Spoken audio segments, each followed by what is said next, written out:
அனைவருக்கும் வணக்கம்.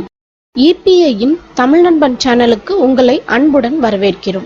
இன்றைய சமையல்: கலைக்கோஸ் பொரியல். கலைக்கோஸ் 1/2 கிலோ, வெங்காயம் 5, பச்சை மிளகா 2, வரமிளகா 1, தக்காளி 1, மிளகாத்தூள் 2 டீஸ்பூன், உப்பு ருசிக்கேற்ப. தாளிப்பதற்கு தேவையான பொருட்கள்: கடுகு 1/2 ஸ்பூன், ஜீரகம் 1/2 ஸ்பூன், சோம்பு 1/2 ஸ்பூன், அரை உளுந்து 1/2 ஸ்பூன், மஞ்சத்தூள் 1/2 ஸ்பூன், எண்ணெய் தேவையான அளவு.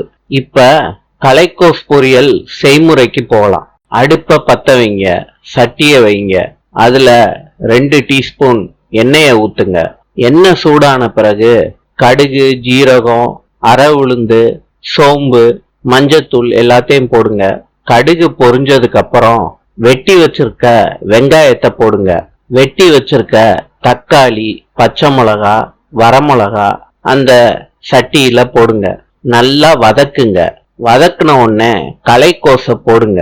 கலைக்கோசம் வதங்கியவுடன் மிளகாத்தூள் 2 டீஸ்பூன் வதக்கிக்கிட்டு இருக்க சட்டியில போடுங்க. வதக்குங்க. சுவைக்கேற்ப உப்பை சேர்த்துக்கோங்க. சிறிதளவு தண்ணியை ஊத்திக்கோங்க. எண்ணெய் பிரியும் வரை நன்றாக கிண்டவும். கலைக்கோஸ் பொரியல் தயார். இந்த வீடியோ உங்களுக்கு பிடிச்சிருந்தா லைக் பண்ணுங்க, ஷேர் பண்ணுங்க, சப்ஸ்கிரைப் பண்ணுங்க. தொடர்ந்து இணைந்திருங்கள் இணையத்தின் தமிழ் நண்பனோடு. நன்றி, வணக்கம்.